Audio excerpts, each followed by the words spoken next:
It's so much to talk about. But I think I will start from 13 years in financial services. I think across all of the sectors you have worked, you have spent the most amount of time in financial services.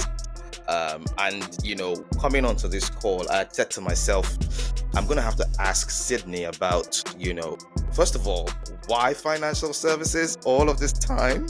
Or is it because you've been to consumer goods, you've been to telecoms, and, let's just do financial services.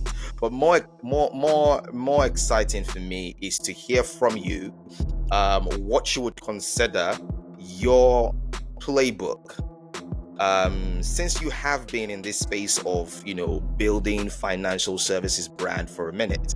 What is your playbook? What are those key imperatives or strategic imperatives in that sense that marketing leaders or brand builders or CMOs need to consider when they are approaching the task of building financial services brand? This is like I call it an elevator masterclass, if you get what I mean. Yeah, look, maybe let me start here. Because we could do this for a very long time. So let me start here. Let me land maybe two major points to try and answer your question. And those 2 points are not exhaustive. There probably could be many others, but let me land these two. Because they will help us just to kind of ease into the conversation in a strategic manner. Fantastic. The first one is about being in a service-oriented business. Any business. It might not be banking. It might not be financial services. It might be telecoms. Right. For all I know. Any service business. There's got to be three things that are congruent at every single time.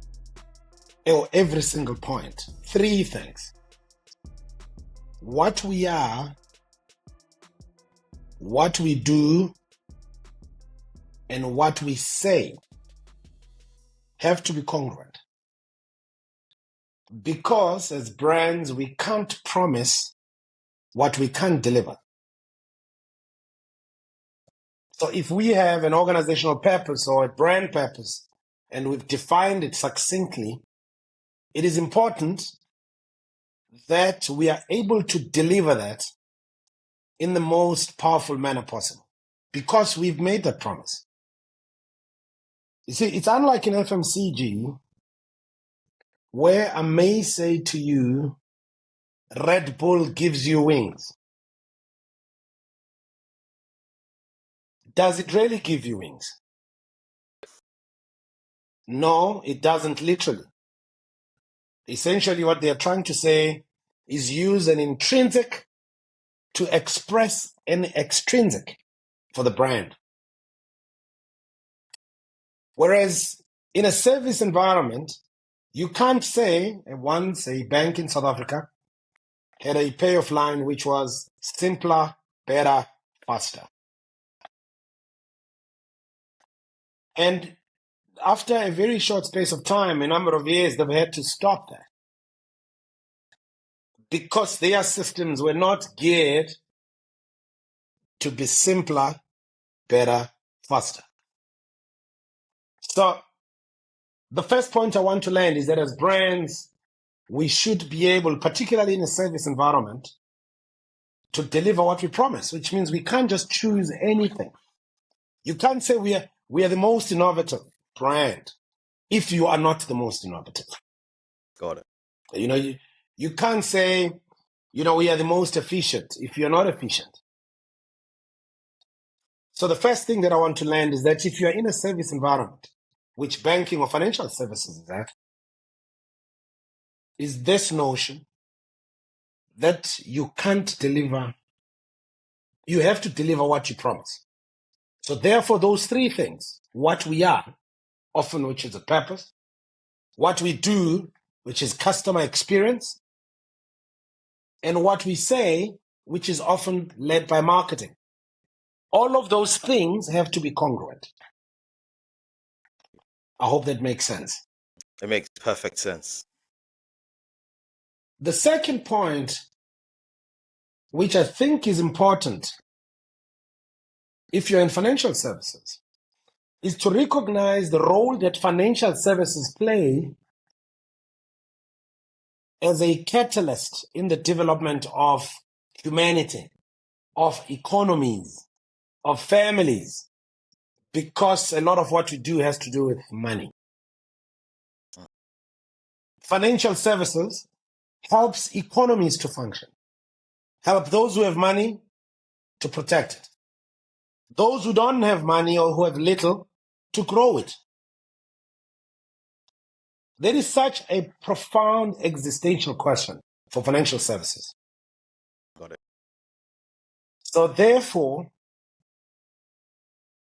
being always purposeful about how that impact is orchestrated or how it manifests in the environment in which you operate becomes extremely important. So the first one is the congruency about what we promise and about what it delivers. Secondly, is to be authentic about being purposeful because of the incredible and important role that we play in society.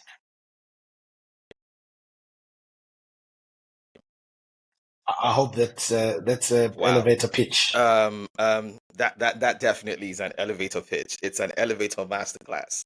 I can't help but I'm sure you heard this before. I think it's either your voice, the tone, the dramatic pauses. I don't know what it is, but maybe a combination of all of these things mix for a very captivating experience listening to you. I don't know if you've heard that before. Thank you. It's Thank almost you. I appreciate it. it's almost enchanting. Like you literally have to. Oh my goodness, that is so cool. I take that as a compliment. Thank you. Please do. Did you always know though, and I like to always ask this question in terms of looking at how far you've come in your professional career. Did you always set out to say, I want to build a career in marketing services or marketing communications or whatever? Like where did this come from? Was this always the dream in that sense? No, actually not. And I like to say I collided with it.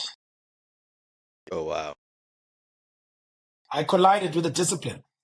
I started my career in sales, and in one of the organizations I was working for, we used to have these marketing guys from the marketing department coming to present to us as sales guys every trimester, I think, to tell us, okay, over the next 4 months, here are the promotions we're going to run. Here's what we are planning to do. And they would come with the marketing director, and the fullness of them would be there and presenting to us. And I was a regional sales manager at the time. And so I used to ask a lot of questions about what they were presenting to us. And sometimes I would say, no, but those mechanics, what if you change them this way? It would be better, actually, rather than the way that you structured it. And then at times, I would send presentations of my own, proposing to the marketing guys what promotions we should have. Wow. And when a role became available for a marketing manager role, and I hadn't studied marketing at the time, the marketing director came to me, and Mike Jube, and he said, I think I've got a job for you. I think you would do well in the job.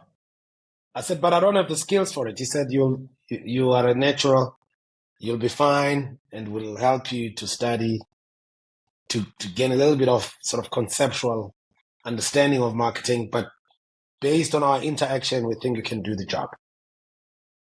So that's how I collided with it. Wow. Interesting. I think I see where the point I was making earlier about, you being captivating when you talk. I guess it might have something to do with your sales background, maybe. It might have to do with your sales background. I think I can draw a line there somehow. I don't think so. Okay. I was not a bad salesperson, but I don't think so. I think I've grown, I would say maybe the skill of engagement Right. and the skill of leadership. I think I've grown that Right. over time. Interesting. There's a lot that's been written about leadership, Tayo, about whether leaders are born or are they made. Got it. It's an interesting discussion. Yes, it is. Is it a case of nature or is it a case of nurture? It is important to sort of understand that, and I don't know if you are a football fan. A little bit. A little bit. I don't know if you've heard of a guy called Ronaldo. Really, Sydney? A guy called Messi. Absolutely. So if you take Ronaldo and Messi and you put them alongside, these are the guys who've dominated football over the last sort of 10, 15 years. Both have won the Ballon d'Or and they've become the best player of the world, many times interchangeably. When you look at those guys, you have Ronaldo, who stays behind after the training session, to practice, to kick some balls, muscled, and